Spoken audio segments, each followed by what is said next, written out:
Kapalı biraz. Rahat ol.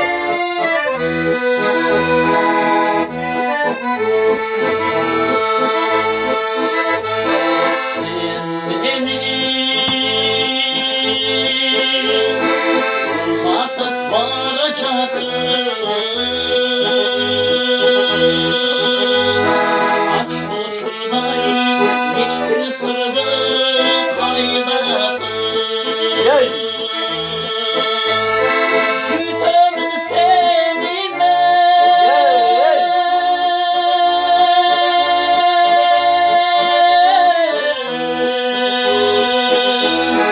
güttür bey geçirsen, arşını gütür çoğdurdu, sağındım seni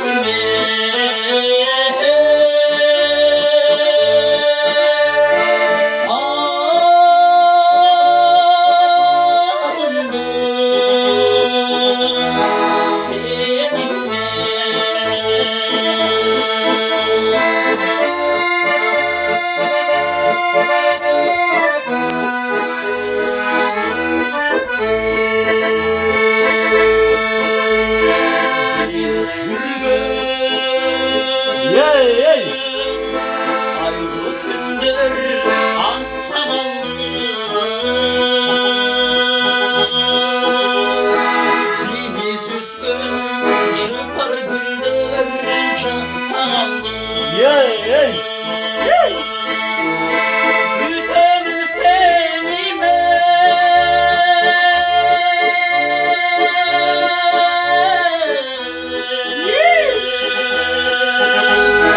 güttür bey geçirsen,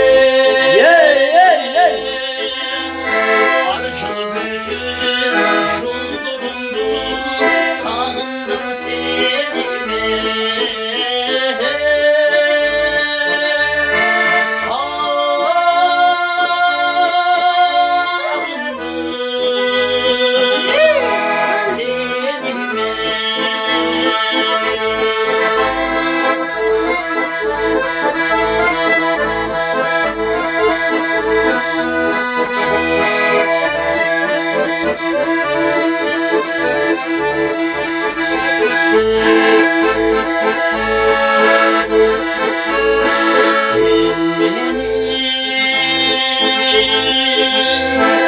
uzatıp varacaktın,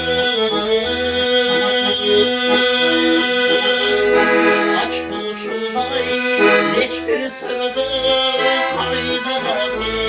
Güzel tatlı.